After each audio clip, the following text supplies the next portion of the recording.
Hello everyone, welcome back again to Spiritual Growth Tarot. I'm Denise, and this will be astrology though today. It's going to be devoted to exploring the Mars-Uranus North Node conjunction. And I want to add something extra for you and take you through all the different houses so that you can figure out where it's, as long as you know your chart, you'll be able to figure out like which house this configuration is playing out, like which area of your life it will be affecting. And because it's not just this Uranus conjunction situation, it's all these other aspects, like I said, the big old configuration going on here. So without further ado, let me bring you over my table and show you the chart. Okay, hold on. Okay, so before I take you through the houses, I'm going to talk about the backdrop of everything that's going on. So, of course, this is our North Node Mars Uranus Stellium in Taurus, opposing the South Node in Scorpio. And this chart's for August 1st, but August 31st, Mars is actually on the other side of the North Node, and you may be feeling it more strongly. I'm going to get this uploaded today, which is I think it's the 21st, but you're feeling it already because Mars is over here, right? And it's the approaching energy that's always the strongest. We feel the most. Except for, like exactly right when it happens too. There's that. But the approaching energy, sensitive people feel the buildup, I believe, more than after. Unless it's a really strong Pluto transit, that's just, like a purging that sits there for quite some time. Which, everyone of my generation that has Chiron and Capricorn has known. We know it now, some of us. So anyway, with this polarity going on here, there's just so much going on, right? So I'm going to talk about political first, and then I'll go into personal, and then I'll go into the transits through the houses. Right? So if this stellium is going on and you're like first house, second house, third house, whatever. So you need to know your chart. There are many places to get, free charts. You need your exact birth time. It's really important. But there's so much going on here in this backdrop, okay? So, but first let's focus in here. So, well, I'll hop around, I'm thinking, because it all connects. So, with this polarity going on here between Taurus and Scorpio, of course we're dealing with Taurus bodily autonomy. The Taurus-Scorpio axis, it's like this has to do with the feminine, this has to do with women. It's like putting the Empress card right here, if you're familiar with tarot. And women are not livestock. And we don't like being controlled. We don't want anyone controlling, Pluto up here, controlling our bodily autonomy, our reproduction, Scorpio, South Node. We are in the process of codifying rights in the USA, codifying rights to contraception. The legislation is going on right now. And that will also include making our own healthcare decisions. For same-sex marriage, all of those things. It's just, we cannot keep going in this, or we can't go down this direction that the SCOTUS has, the trajectory they have us on. So with that being said, that's what this square up here with Saturn. And now, so Saturn in Aquarius brings out the rebels and the wizards, but it's retrograde. It's been squaring the nodes.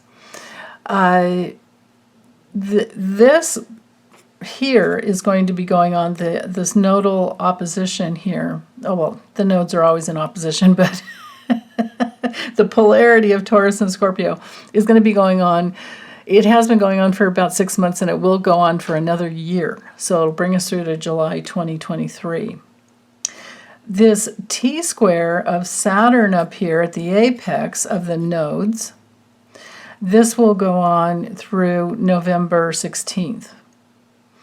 And Saturn square in a tight orb to Uranus is that's going to be going on September 15th through October 23rd. And Saturn retrograde, you know what, hold on, let me grab a pen. So just so you know that all the red numbers indicate retrogradation. So these are all the planets in the Centaur Chiron that's retrograde now. The nodes are retrograde too, but that literally doesn't mean a thing. The nodes go backwards anyway, and when nodes are retrograde, does not mean a thing astrologically. At least I don't believe. Other astrologers may not agree with me, but that's okay. So anyway, with Saturn retrograde here, this ends October 23rd as well. But then it has to get out of the retro shade, and I don't know what date that is. I haven't bothered to look that up yet. We'll get there when we get there. And I do these readings weekly, so if you're one of my regular weekly watchers, viewers, some of this will be repetitive at first, but then it'll be nice when we get to the houses. I'll have a treat for you there, or hopefully. So, well, yeah, because I can see the dynamics that are really good, actually, personally. Politically, it's not going to be good for people that are abusing power. I'm not going to pay any attention to the moon and very little to some of these personal planets here, because I really want to focus on the outer planetary forces in motion upon us. So, of course, the planets aren't doing anything to us, but they are holding space for us to basically grow up and get in alignment with spiritual law, right? So Saturn can be man-made law, but it can also be spiritual law if man-made law is in alignment with spiritual law, and often it is not. Jupiter, which rules law, and, well, Saturn does too, but, Saturn and Jupiter are the builders of the zodiac, but Jupiter in Aries is bringing in new laws.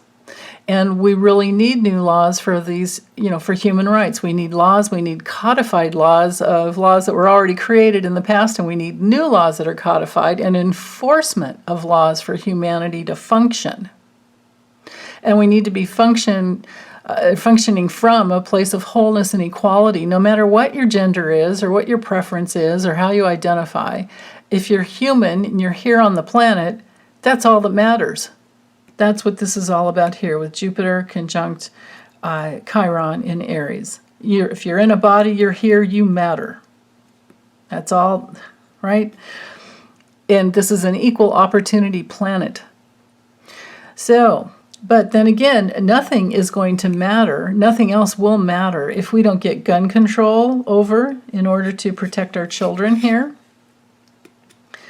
We're at a crisis point with climate change control, right? That needs to happen. Taurus is all about self-preservation and of Gaia. I mean, again, if we don't get that under control, if we don't protect Mother Earth, we're going down. And it's not going to be pretty. It's not going to be comfortable. It's going to be awful. So with Scorpio being at this regeneration, or being at this crisis point of regenerative energy, how do we get to sustainability is my question, right? Well, the hint is, no matter what it is, it's always an inside job. Is your life sustainable? Are you honoring your body and Mother Earth? Are you living your life in a sustainable way? Right? Are you thinking long term? That's what the test is here. That's the backdrop here with Saturn squaring the nodes. Saturn will be an area of your life wherever it's transiting through your natal chart, whatever house it's transiting through now, and whatever aspects it's making to other planets, and wherever Saturn natally is in your chart, all of those things matter because it will teach you, show you what you're being taught through life, It will show you what areas of your life you're trying to master, what you brought in to heal, what karma you brought in to deal with. And I'll probably, well, just to not forget that Saturn's been scoring these nodes since February this year, and it'll be within orb through all the way through December of this year. Chiron retrograde started July 19th, and it'll be retrograde through December 23rd, I think, somewhere in there. So just figure, like around Christmas time. Jupiter went retrograde in July, just a few days ago, and it's going to stay retrograde through November, through right around Thanksgiving. Now, Uranus, it's going to go retrograde in August so about 3 weeks from today, on the 24th, and it'll be retrograde through January. So this is a lot. And retrogradation, when the planets are in retrogradation, we are reviewing, we are redoing, we are reinventing ourselves with Uranus. With Uranus and Taurus, I am hoping it is tons and tons and tons of innovation into products and ways and things that can make us safer. Of course, with it squaring Saturn in Aquarius, this is laws for humanity, mastering that, because we don't need to be in crisis from the past. And Scorpio is all about regeneration and going deeply into what matters. And Taurus, of course, like I said, is all about self-preservation.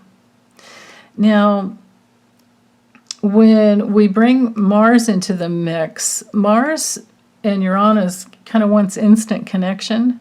Mars wants instant connection. Uranus is like, right there, you could have it.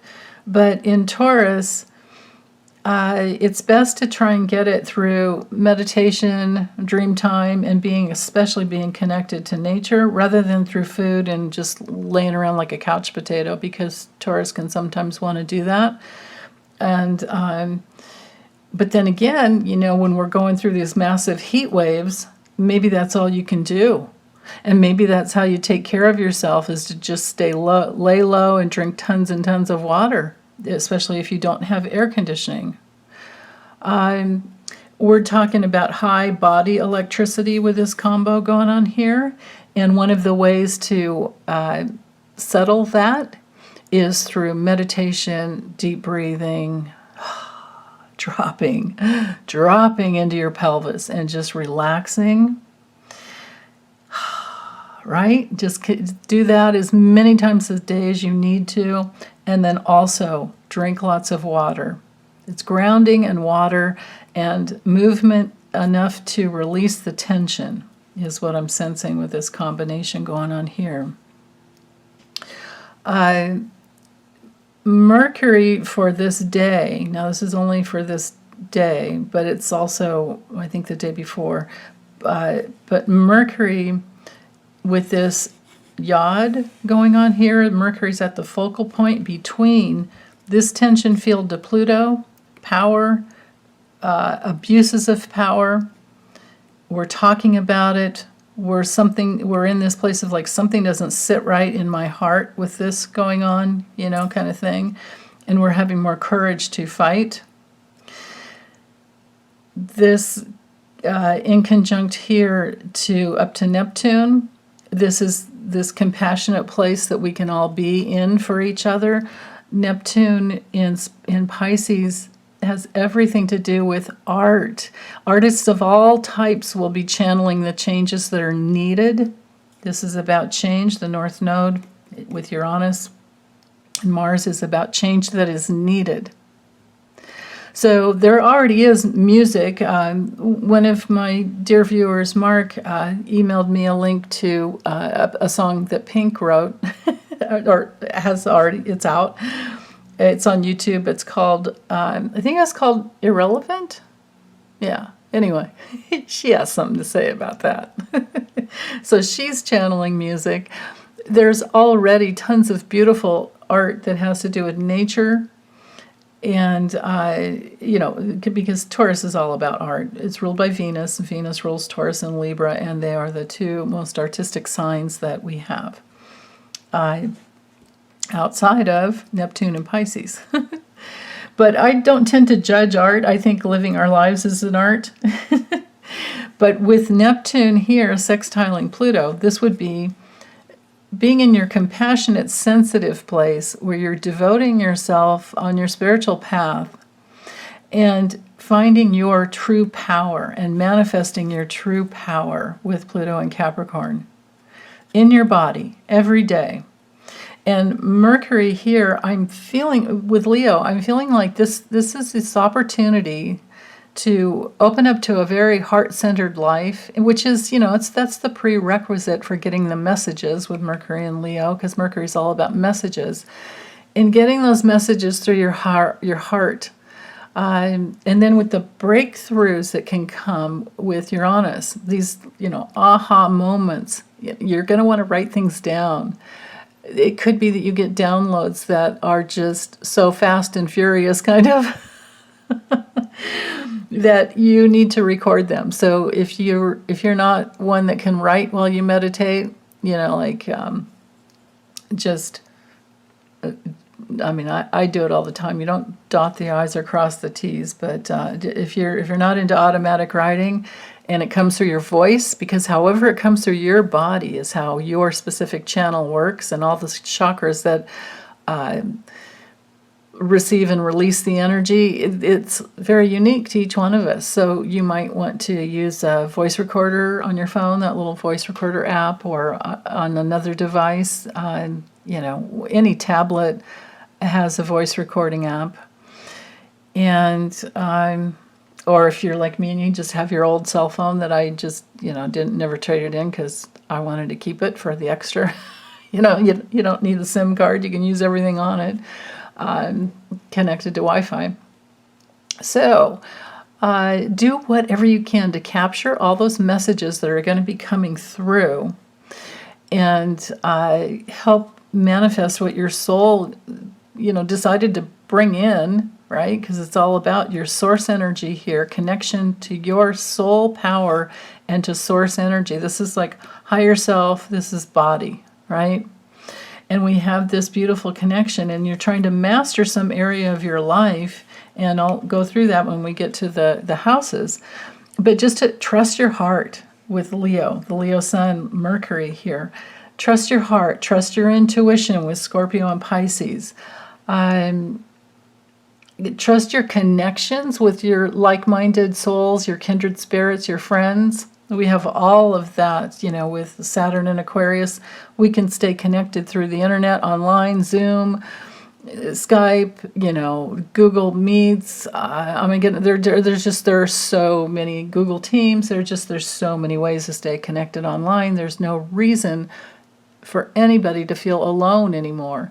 But we may need to set down those cell phones, set down the tablets, get off of the news, get into nature, get into our body. With Pluto, sextile, and Neptune here, we want to be careful of addictive compulsions of all kinds, especially tuning into social media rather than focusing inward.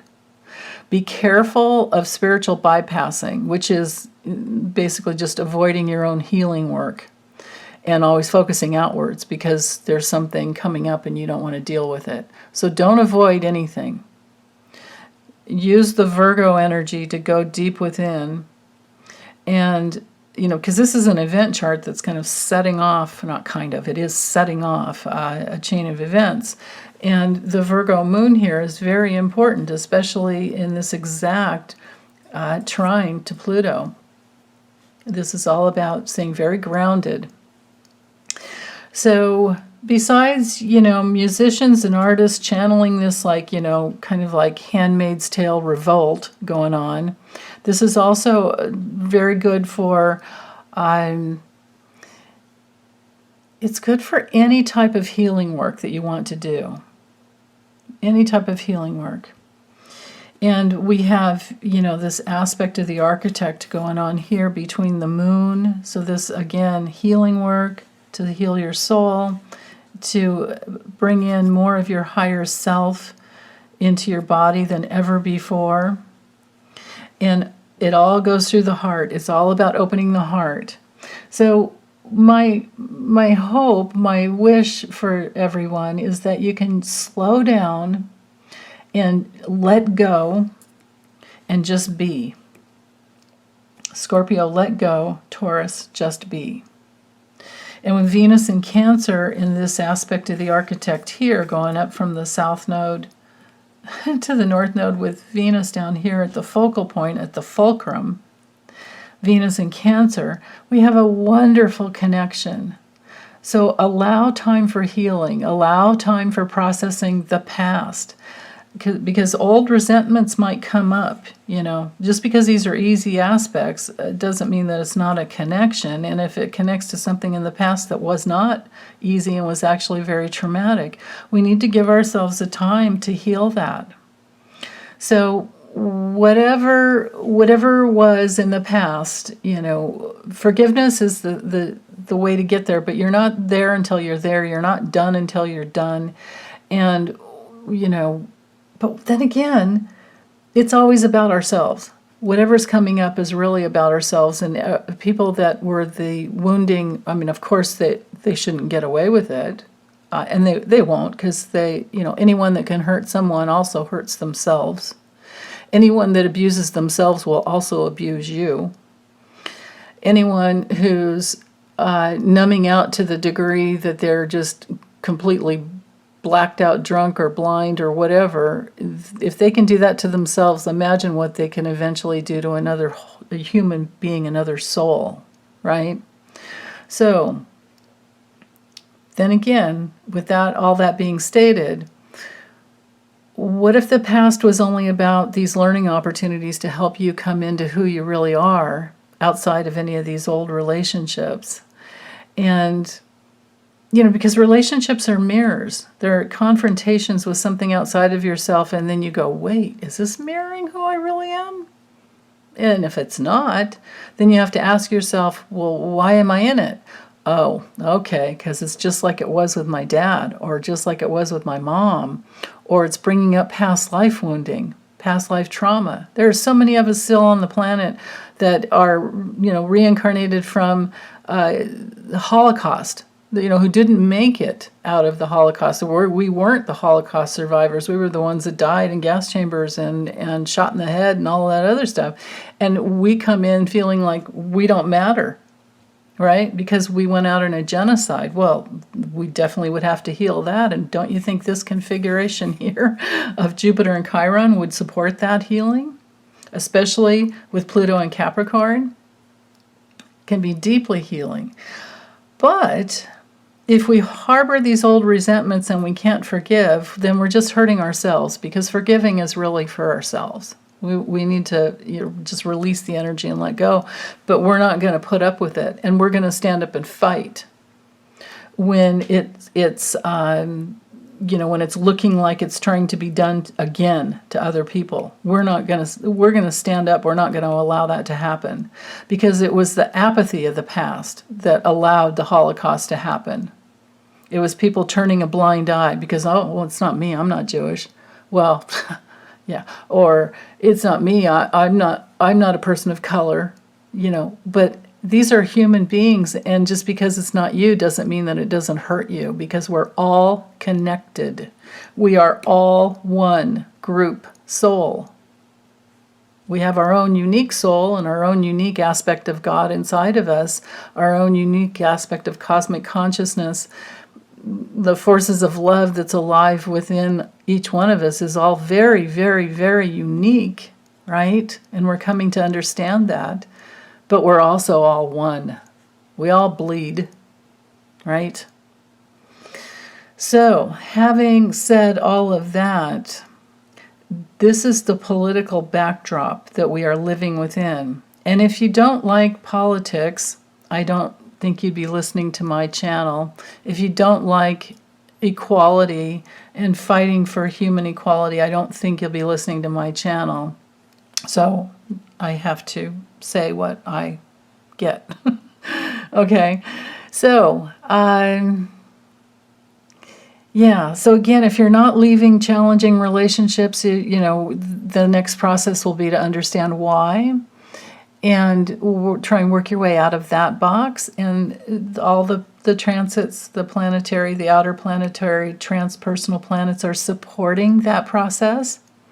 And then another part of this is maybe you're caring for others who are not able to care for themselves, and you're understanding that you need caring, supportive souls to hang out with, like a support group to support you.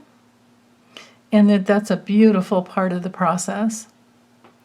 So all of this is here for a reason, right?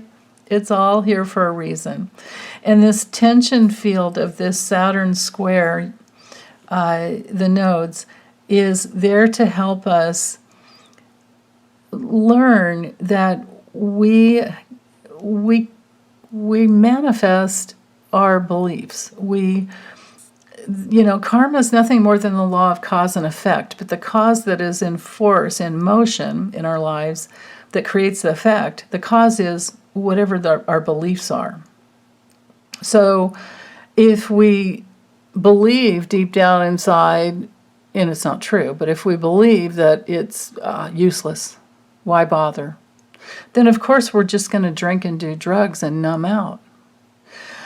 And that would be your false belief to work with, right? Is to believe in yourself, to have faith in yourself, that you can turn your life around, and just because your parents or grandparents or other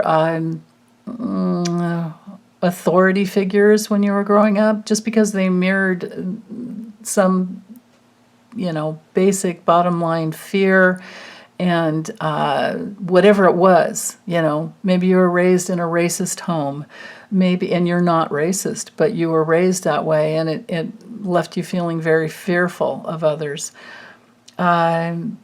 Maybe you were raised to be seen and not heard, and so your creative self-expression has been tamped down. Whatever your real needs that weren't met when you were little, which is love. We all have a real need for love. We don't survive without love and warmth and connection of some type. But the only way to survive is to connect with our caregivers when we're growing up. And if they are harboring a lot of negativity or they're neglectful, that's a form of abuse. If they are outright just too aggressive with us, with our little baby bodies, our little infant bodies, we're so sensitive at that point growing up that we take it in, and it gets magnetized into our souls, and then we have to work that out through our growing up, through our maturing. And that's what this Saturn square is all about. It's about going towards what you want, manifesting what you want, letting go of the past resentments, but doing that deep, deep scorpionic healing work, and then literally manifesting new rules for your own life, your own original life. Aquarius energy is like tolerance. And wanting to be treated fairly and humanely, and nobody likes being pigeonholed, right? And so we're holding space for that, and then we're moving towards more bliss and more abundance, but it's kind of hard to think of that when we have, inflation pushing 10%. But there are lots of jobs. Thank goodness the jobs are there. Thank goodness the jobs are there, because think way back into the 1930s, and especially, what was it? I can't remember, was it 39? 32 to 39 was just awful. And that's where, our parents were born. And so they brought that in, and we grow up with that. So there's probably this fear, this low-level fear that we grew up with in our homes, no matter who we were. Unless you're very young listening to this, then that would be, you could have a whole different experience, right? Because you would be like the third generation beyond that didn't have to feel that. So our parents, through their fears, were just trying to protect us. But now as adults, we get to unravel that dynamic. So this lineup here is, so there's a couple things I want to talk about first. So like I said before, Mars is going to move this way pretty quickly, and by the 15th, it'll be in Gemini. But then it goes retrograde, at the end of October, and it might bring a lot of like heated thinking and communications. And of course, we'll be right in the middle of the midterms elections here in the USA. So that's something that we're going to be dealing with. But this Saturn square Uranus, with this combo here going on, this stellium, this is, it's exact in October at this 18 degrees, this Saturn square Uranus here. So we have, this challenging T-square going on for quite some time. But for us in our focus, in our own personal, focusing into our own personal life, it'll bring the motivation, Mars motivation to move forward based on what's important to you, what you value, Taurus, Venus ruling Taurus and Venus in Cancer at this focal point here of the aspect of the architect. What do you want to build, Taurus, based on the wisdom of your past that you've gone through, your experiences of the past, all the experiences that you've gone through? What do you have to bring in that you want to focus on and grow? Right? What do you want to nurture and grow? That's the question. So opportunities for enlightenment and breaking free from the past abound. Be willing, like I said, to let go of those old resentments. What has always helped me would be to get in touch with the false belief, figure out the false belief, question it from all different angles and go, oh, why is that not true? Of course it's not true. Figure out what that old belief was and then flip the script and turn it around. Like I used to believe that I had this unconscious belief that I didn't matter. Of course, dying in a gas chamber, right? And of course, I was incarnated into a family where it was all about work, and then mom gave up after a while and just started drinking and literally drank and smoked herself to death at the tender age of 54. So I grew up feeling like I didn't matter, and I felt that with my brother and sister and did my best to take care of them. So I avoided all my pain, and then as an adult had to go through that and work it all through. And then I flipped the script and I decided, well, hey, if I'm here in literal physical matter, I must matter, right? So I just went around all day telling myself, I matter, I'm breathing, I matter. And then eventually I started mattering to myself more than anything else, and I kept healing. And so I invite you to do that same thing, is to figure out what your false belief is. What was the lie of your deepest separation, your deepest pain? If you know your natal chart, you can go to Chiron to look for your deepest wounding, but also that's where your deepest gifts lie. In my generation, it's in Capricorn. So again, matter and manifesting, right? Being in our own authority, being respected. Self-respect is what we're needing, right? And flip that script, whatever the lie was that probably you took from your death into this lifetime. At least that's the way I see it. Is what was the lie that your soul bought into as it was leaving your last lifetime, and figure out what that is. It's your guidance. You have to get it yourself. Nobody can get it for you. You can only get it yourself, but it's going to be in somewhere in the realm of a level of loss of self-worth. It's always going to have to do with something like, I don't belong, I'm not good enough, I don't matter, I'm too much or not enough, no matter what I do, it's never good enough, no matter, or I have to do this in order to get that. Basically, it's like, who do you think you need to be in order to be loved and approved of? and figure out that vicious circle that you've designed your life from in order to work out. And then as you work it out, you flip the script on all those different things, and you create affirmations, you create mantras of a simple truth. And this is literally freedom through self-responsibility, owning that your belief system guides your life. Now, you don't create every single little thing that happens in the world, but in your life, it's how you respond to it, and it's based on your beliefs, whether they're based in truth or based in the false lies of the past. So, and then you can keep working it and processing it through, and at some point you'll integrate the wisdom of the past and master the future through thinking outside the box here. This is this opportunity that we all have right now with Saturn in Aquarius, is to think outside the box. Think about all possibilities with Neptune and Pisces, all possibilities, pure potential, all possibilities. And then with this connection of the North Node here, again, like I said, it's going to be in orb for, through February 2023. So you can really do a lot to manifest. Taurus is all about bliss. It's all about owning who you are. It has to do with inner security. Inner security. Cancer is about inner security. We can get stuck.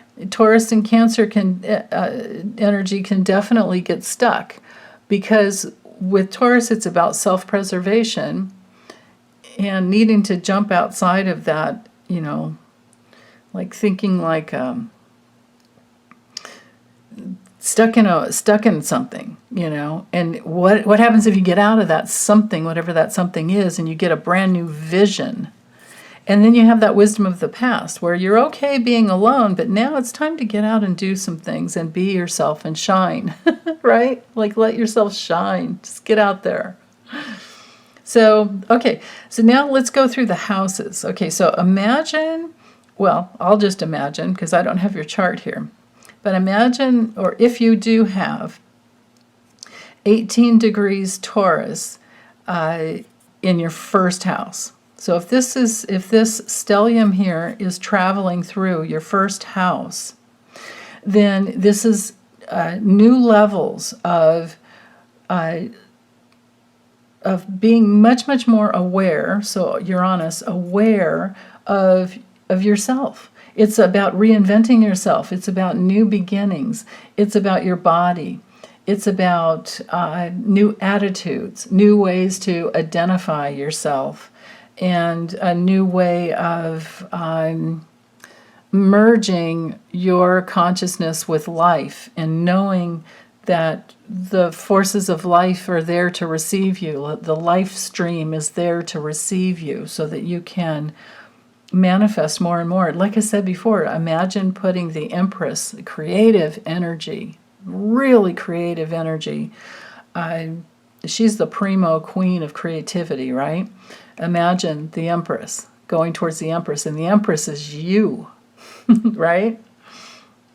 And with the South Node being in your 7th house, then this would be regeneration through relationships, right? It would have to do with marriages, contracts, all relationships, business partners. So you could be merging more with shared resources with Scorpio energy in the 7th, but having more equality, right? And being willing to bridge that gap more between yourself and your strength in yourself, but also opening to others. So, okay, so now let's go to the 2nd house. So if this stellium here, Mars, Uranus, and the North Node are traveling through your 2nd house, then it's more about your personal money. It's your income. It's how you work. It is your work ethic. It's your job, whether you're self-employed or you work for someone else. It's all of your material things that you own, possessions, I guess would be the word. And it has to do with what you value. So what you value is going to be, it has been already changing, and now we're at this like critical mass point of like, okay, I know which way to go because now I know what I really want, and you're going to work hard to get it.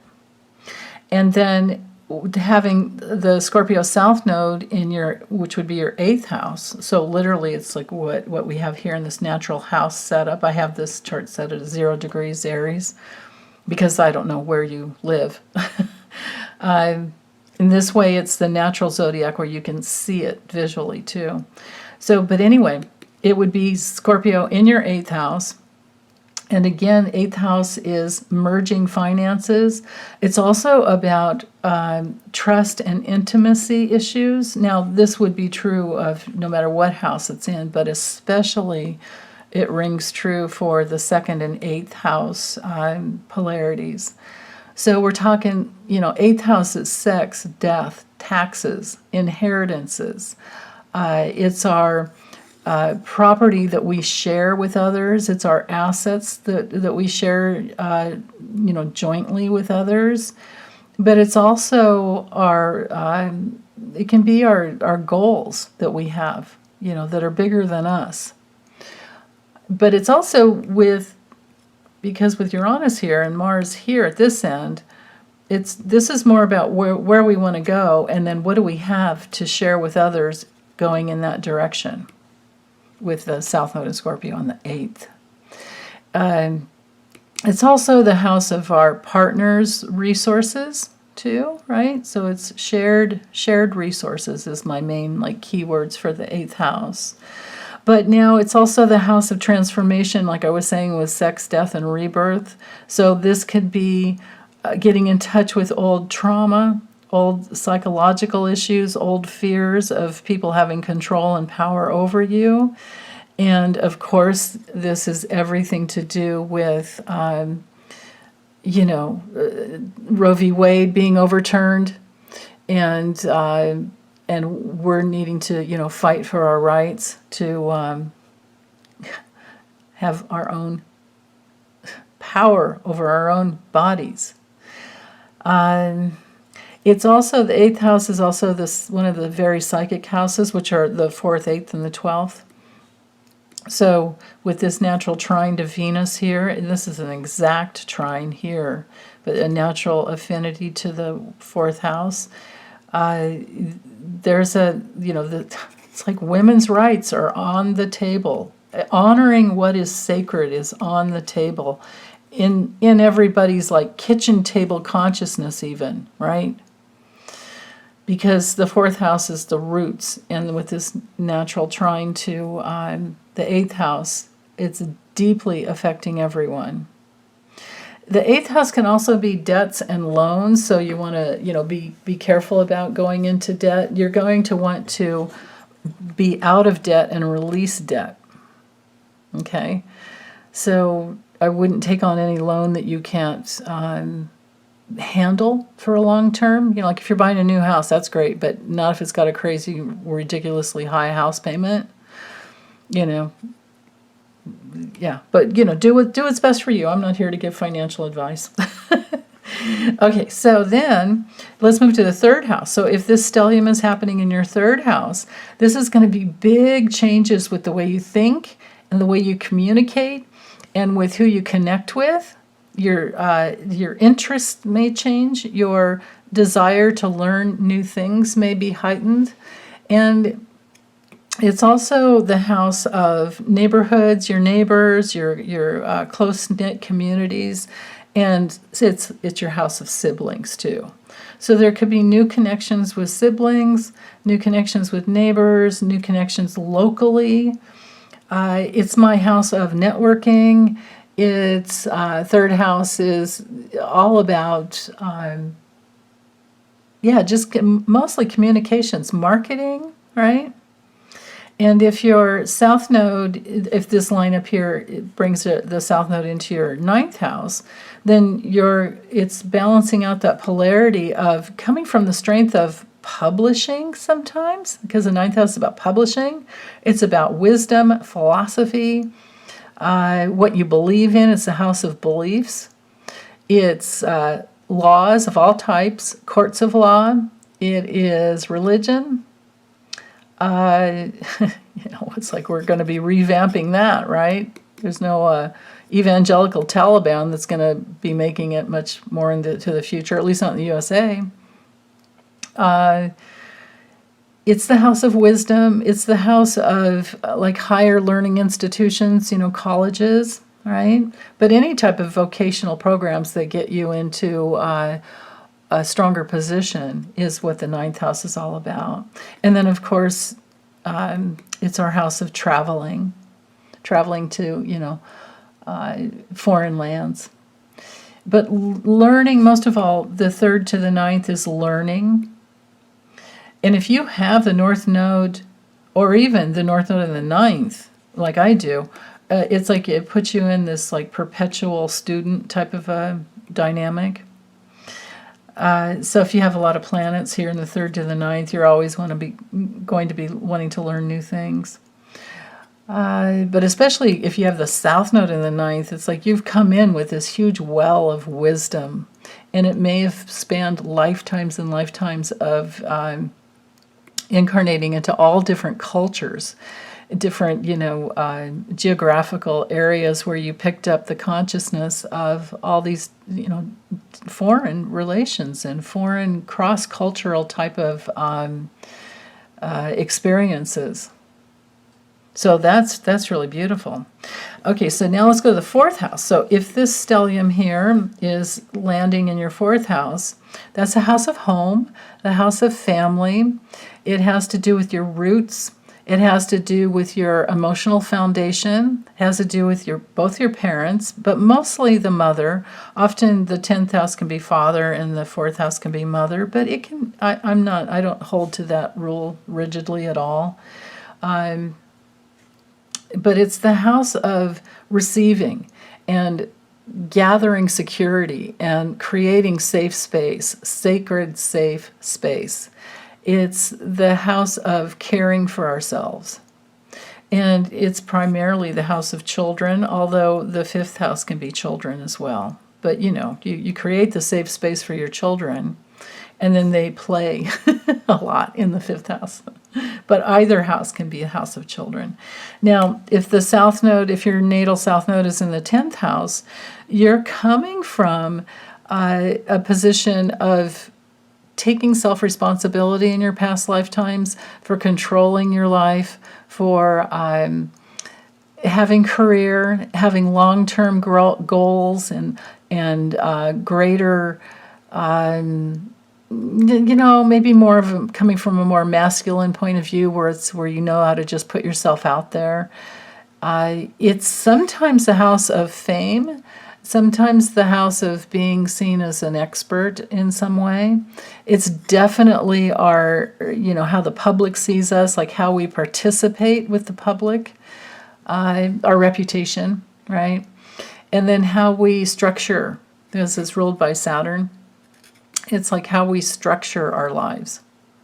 So that'll be a really nice, for some of you it might be buying a new home, and you've saved for a long time, because if you've got Scorpio here in the 10th house, you would know how to save and how to manage wisely, I would think. But now for some of you too, you could be like a therapist, because Scorpio energy rules all types of therapy and transformation. So this could be a therapist who now, with Uranus and Mars and the North Node and the 4th, is now working from home only and doing everything through teleconference, or a lot more at home and sometimes in the office, right? There's that possibility there. So, but now let's go to the 5th. So with the 5th house, if this stellium lineup here is landing in your 5th house by transit, then you're in that area of really expressing yourself in a whole new way, which can be kind of surprising to you. Now, Taurus rules the voice and the jaw, and this could be singing. This combination here in the 5th house could be having you being much, much more vocal and expressive, and that does bring in song. So, yeah. But anyway, the fifth house is our house of creativity, self-expression, love, heart opening, creativity, play, having a lot of joy, having a lot of just happiness coming through. So, it's ruled by the sun and Leo, so you can see it right here. So just, tune into that, because this is it, right? Now, sometimes, so Leo shines a lot of light coming from the heart if it's working in its fullness of expression and in the highest expression of that vibration. If it's not, it can be drama. This can be a drama queen, drama kings that come into your life, and you're like, ugh, but you learn to set boundaries. Now, if you happen to be involved, if you are an actor or into any type of drama or plays, playwright, anything like that, anything on the stage, this would be your year.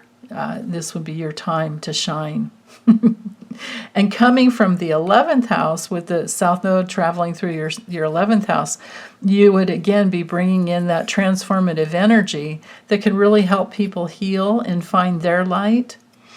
And the 11th house is also group consciousness. It's our groups, it's our friends, it's our ways that we connect, socially. And Uranus rules this house, the 11th house. Used to be ruled by Saturn, but Uranus is the new ruler now that we've discovered Uranus. So it's also the house of technology. So think of internet here, right? And if this is in your 11th house,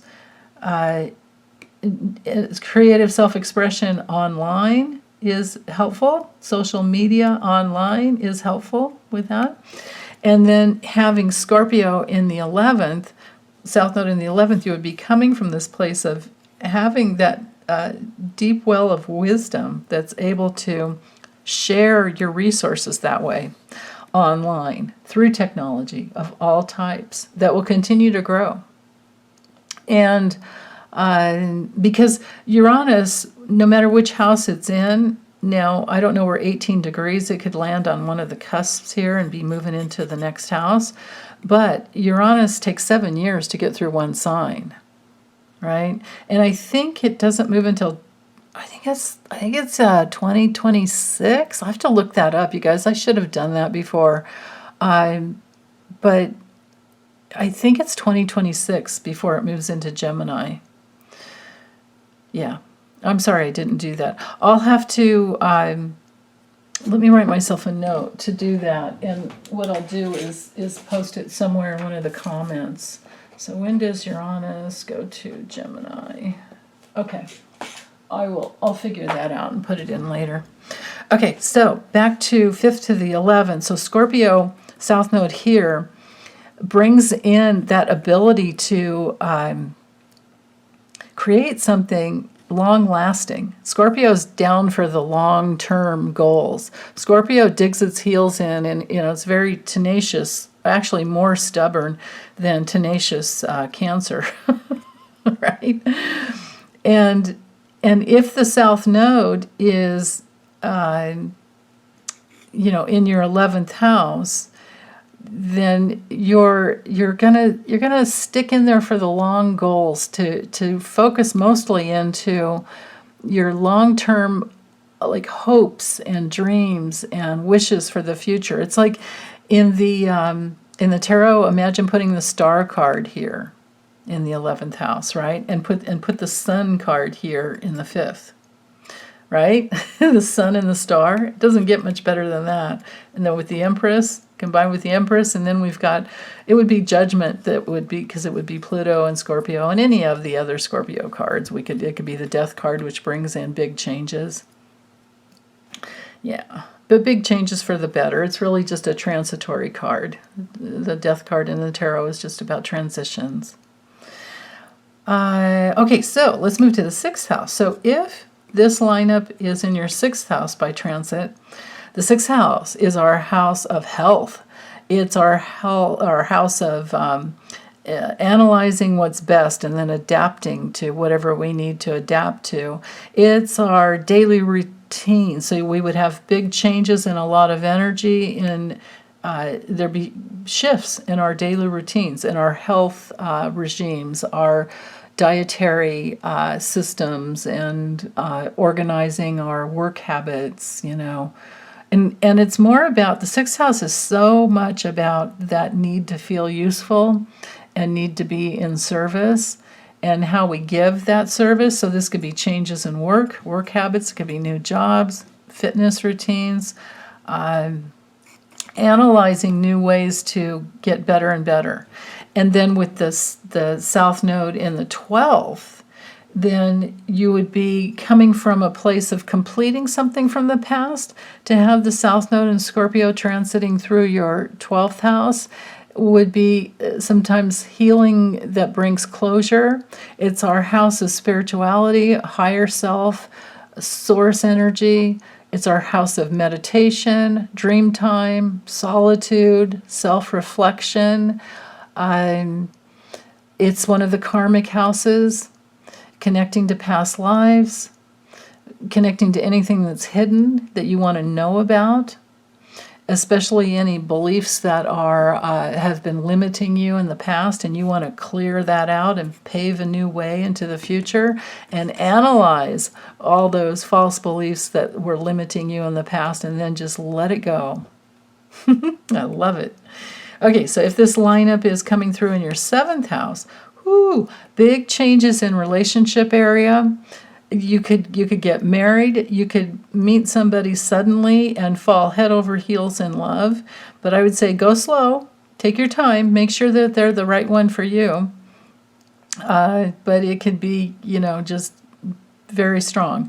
Like I said, Mars will move more quickly away from it, but Uranus in the North Node is going to stay there for some time. So you're going to have awareness and enlightenment and waking up through the mirror of relationship. And that would be relationships of all types, all ways of sharing. Your own natural style of sharing in relationship will continue to grow and expand. So yeah. And so in wanting more safety in relationship, right? Because if you have natally Taurus in your 7th house, you want to feel safe. You want to be only in a relationship with someone that you can trust. So with Uranus coming through there, it could be that you're waking up to like, ooh, this person isn't trustworthy in that way. Well, my question is always like, well, can I trust myself? Because if you can trust yourself, then you can figure out what to do. And trusting yourself is the most important thing. Okay, so if this stellium here is in the 7th, and that means the South Node would be in your 1st house, and you would have Scorpio in your 1st house, which means you would be coming from a deep well of wisdom. You'd be coming from trusting yourself probably, but there's coming from, you'd be, I would think, kind of intense, but I like it. You might be someone who came in with some secrets that you had to learn to heal and then share and feel safe in releasing to your most trusted friends and loved ones. You might have come in with a fear of betrayal that you're healing and have been healing all your life. You might have come in from past lives where you didn't really go deep enough, in this lifetime you decided to. Or it could be a series of lifetimes where you're going deeper and deeper and deeper into who you truly are. And then all of your relationships are, showing how well you've grown. Now, I'm not the type of person myself that has a lot of relationships, but the ones I have, I either trust them, or I know where I can't trust them, and then that's okay. You know what I mean? We can have those conversations, or I have set strong boundaries and said, we're not talking about that because we're not politically in the same place and we don't have the same set of ideals and values. And so I don't want to be at war with anybody. So let's just don't talk about it, right? That's the safer way to go. It's either that or don't be in relationship with them at all. And if you're your family members, sometimes you have to say no, and other times it's if they'll be respectful of your boundary and they will, know to not bring those subjects up. Like if it's religion or politics, I used to with some of my family members who are actually not even here on the planet anymore. I always had the rule of, nope, we don't talk about religion or politics because you guys listen to Rush Limbaugh and you're Bible thumpers and I'm not. So, and I want to stay in the love state with you, not in I don't want to battle with you, right? So it can be like that. Like you deeply know yourself, and then you set that healthy boundary for what you want to experience in relationship. So, okay, so now let's flip it totally. If this North Node, actually, pretend that's a 2 and this is an 8.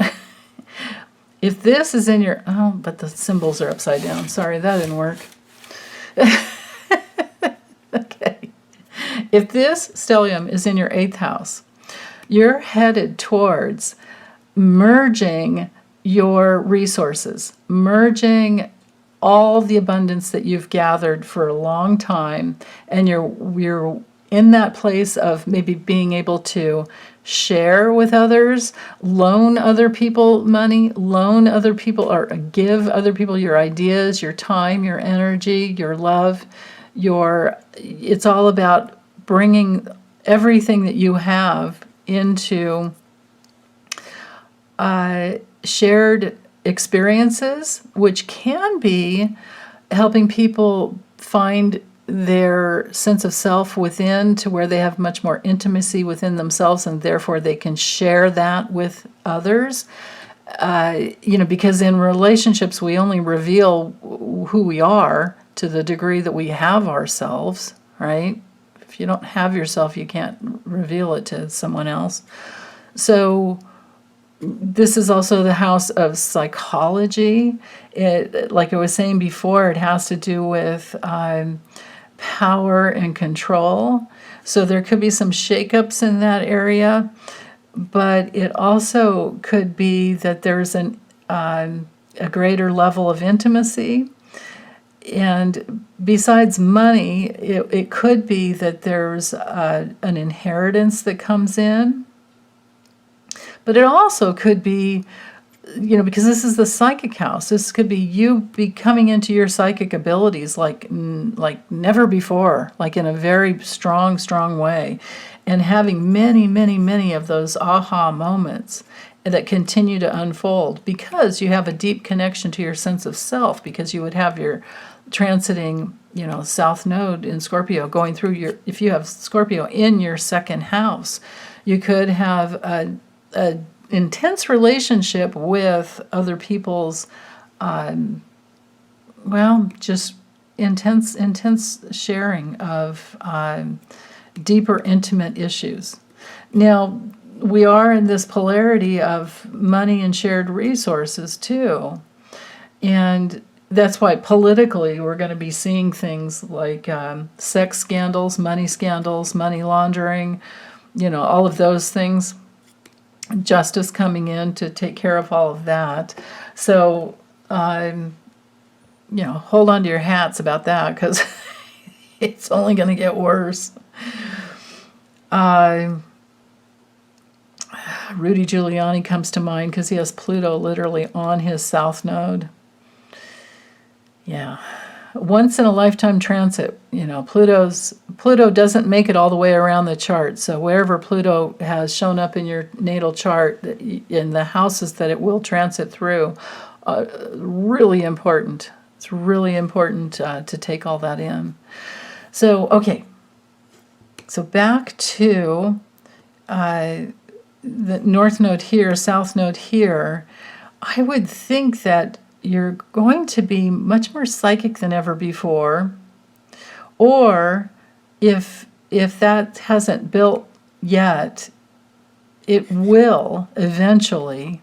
Like let's say this, like let's say you have 18 degrees here, and this is all at the beginning of your 8th house. That would mean that you would have Gemini here at this cusp, and you would be in that process of unfolding. You would have had probably shakeups in relationship with Uranus here, and maybe brought in new relationships, and now at the 8th house you're trying to figure out, like I said before, who you can trust and who you can't.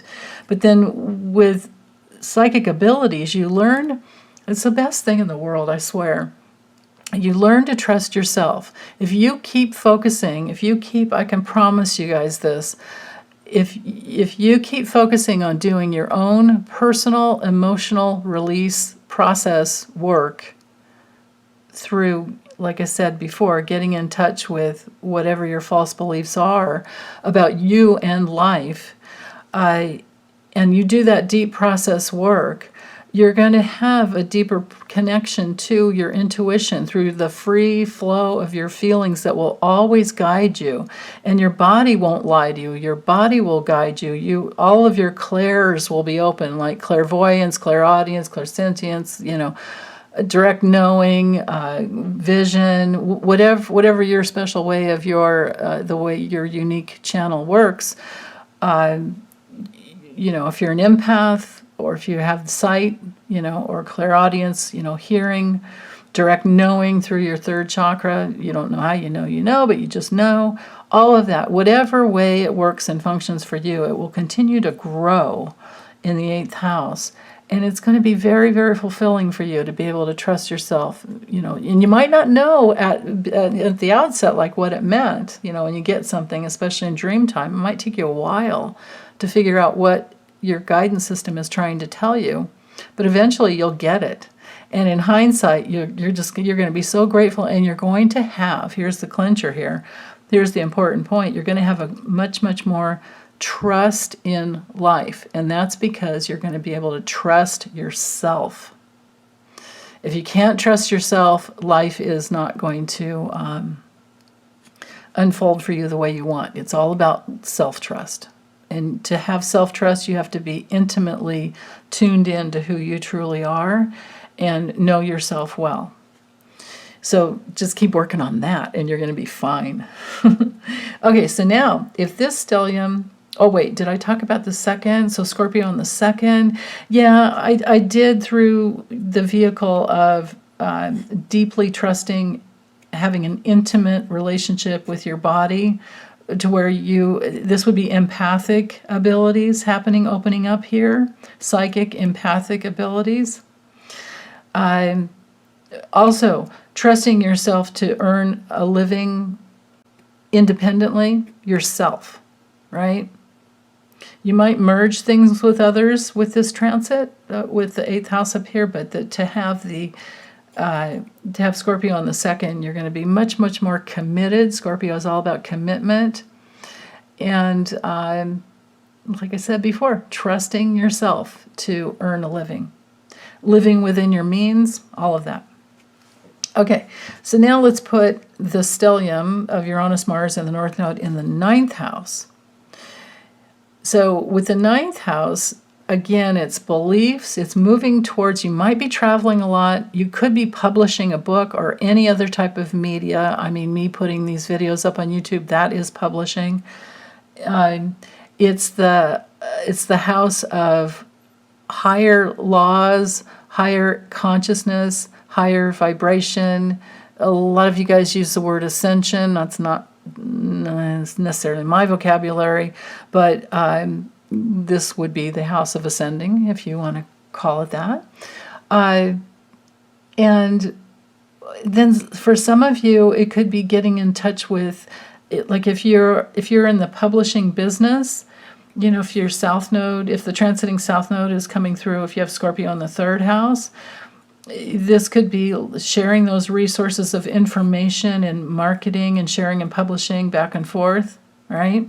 With all foreign lands, all over the world, worldwide publishing, worldwide sharing of, it could be products that help locally, but this also could be learning, right? The third house can be about, like grade school and up to high school, and the ninth house is like college and any other type of vocational education, and any type of experiences that bring in wisdom.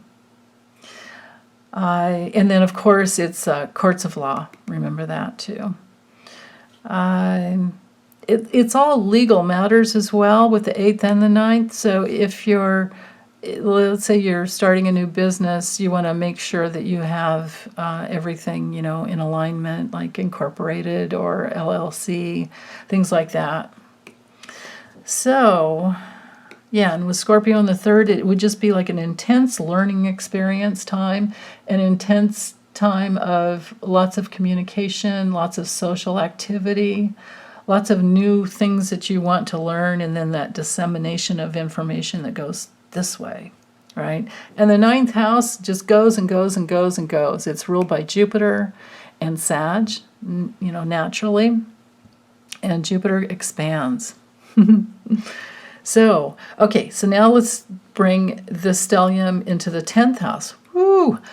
We're talking big breakthroughs. So this would be, in the ninth would have been breakthroughs in, like I said, with publishing and media and all of that. But in the 10th, it would be breakthroughs in your own personal reputation, breakthroughs in your career, breakthroughs in the structures you're creating in your life, breakthroughs and new levels of, I would say, abundance. Imagine, again, putting the Empress up here and just keeps growing and growing and conceiving of new ideas, and then just, putting yourself out there within that long-term structure of, because think mixing Saturn up here with Uranus and Mars and the North Node. So moving towards a big, broader, and then the planet of technology in the 10th house, right? Technology in the 9th, technology in the 8th. Think of that, right? Think of Uranus as being technology in all these areas of your life as Uranus transits through. Now, Uranus takes 84 years to get around completely. And like I said before, it spends about 7 years in each sign. So take that into consideration when you're looking at your own transits. Yeah.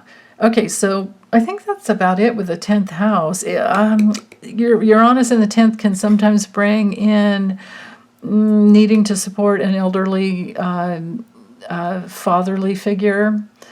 It could be sudden fame for some of you. It could be, because Uranus can be sudden. For someone who has been, like if you're Donald Trump, and Donald Trump's transits, he definitely has Uranus up here, and at some point in the next couple of years, Uranus will be over here in his 10th house. We're talking reversals of fortune, because he has Taurus up here in his 10th house. Taurus and Gemini. Taurus is over here too. It's got like Taurus midheaven. So, yeah. What if Uranus is transiting? What if this lineup is right? Actually, hold on. Let's back up. Let's put Uranus on all the hot points. What if this stellium is on your ascendant? You are going to, I've had Uranus on my ascendant. I had a hard time sleeping even 6 hours a night. I was so full of energy. I had to walk 5 miles every morning just to feel grounded. I had to breathe constantly. I was just so wired all the time.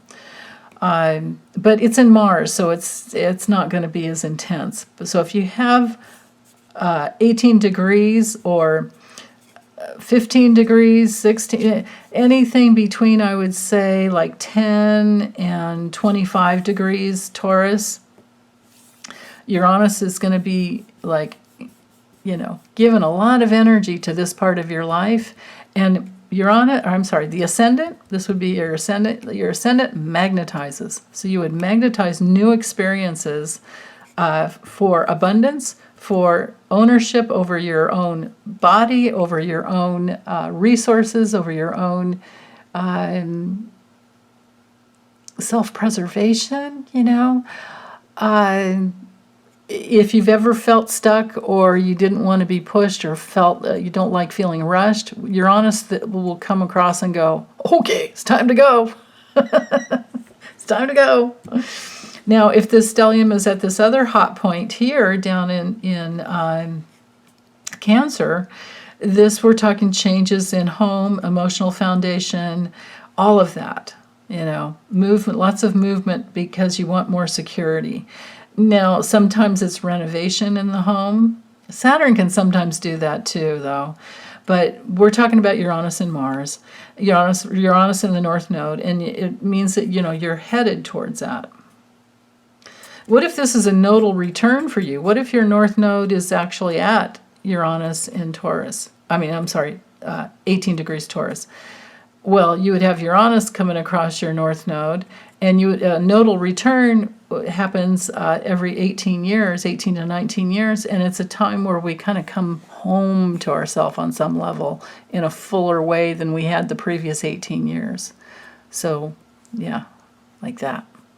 And then the half reversal, like if their North Node is at 18 degrees Scorpio, that it's like a reflection point because the oppositions are always like mirroring where you are. Okay, so now let's put this stellium on the 7th house of relationship, on the descendant. That's another hot point. That hot point would bring in new exciting relationships, a lot like everything I said with Uranus in the 7th. But when it's right there on that cusp, like if you have 18 to, or like I said before, like 10 to 25, somewhere in there degrees, it's going to be shaking up everything between service and relationships. But if it's like literally right there, definitely you're going to want more excitement in relationship. You're not going to like being bored. You're going to want to have more fun, right? And more fun in the body and more pleasure in the body. Uranus there could even bring in like going to a lot of concerts and music festivals and things like that because you're really enjoying that. Taurus can be about massages. Taurus is variable. I used to do body work for a living. And whenever the moon was in Taurus, we used to just be slammed. I mean, it's like I couldn't. All of us were like, oh my goodness. Yeah, it wasn't a time any of us could stay home. Let's see. Then if this stellium is up here at the midheaven, whoo-hoo, hold on to your hats because your career is going to be opening up. And with with Uranus in the 10th house and moving into the 11th, you'll have that same experience. It's like major career focus and opening up and shaking up. Could be new, moving this thing all around. Could be moving into a new career because your beliefs changed with Uranus in the 9th. And now you don't want to do what you did before. You want something new. Or you're going to have a greater awareness of what you do, and you're going to bring that into your career, once it moves across and into the 10th. But up at the midpoint is another hot point, right? These are the hot points, the cardinal points. And they control the seasons, too. This is the first day of spring. This is the first day of summer. 0 degrees Aries, first day of spring. 0 degrees Cancer's first day of summer. 0 degree Libra is first day of fall, right? And we're talking fire, water, air. And then Capricorn's first day of winter. 0 degrees Capricorn is first day of winter. So, yeah. All right. Let's see. Where was I? Oh, my goodness. Was I at the North Node in the 10th? South Node in the 4th? Did I do that? Yeah, I think I did, right? North Node, yeah, career, long-term goals, shaking things up. Oh, I know what I didn't do is I didn't finish talking about Scorpio, South Node transiting through the 4th. This can be very good for any psychological healing of the family issues.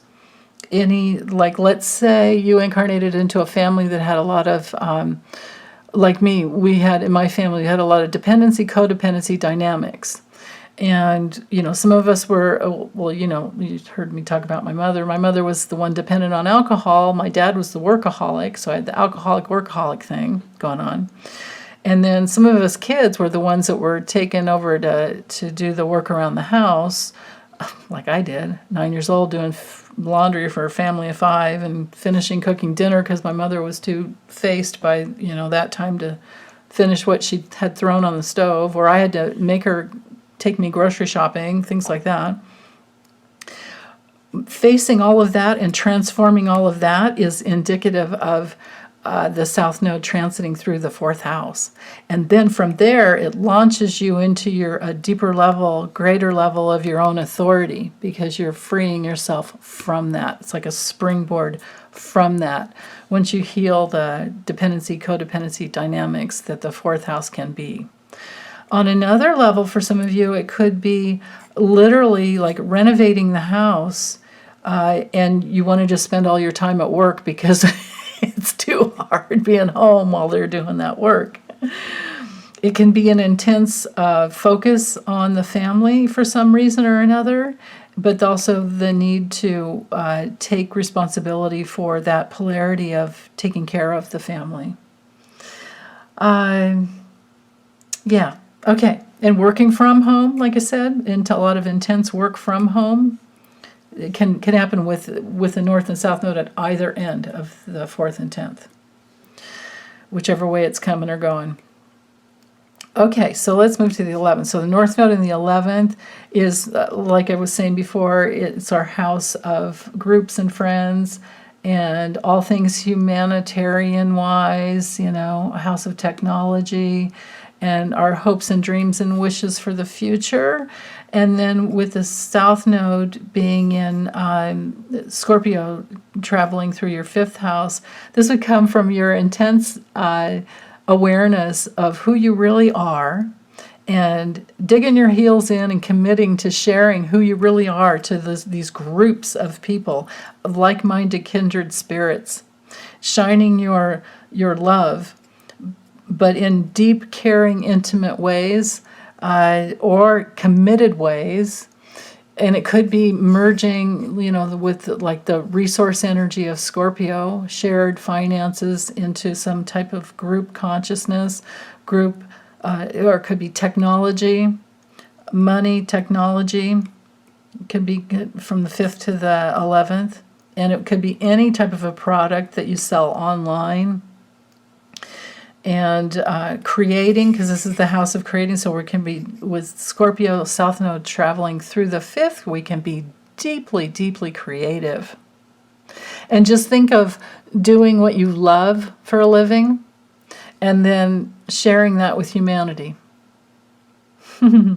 Okay, so the last one is if we have this stellium, the North Node, Mars, and Uranus in the 12th house, traveling through the 12th house. This would be very, very good for any type of spiritual healing, dream work,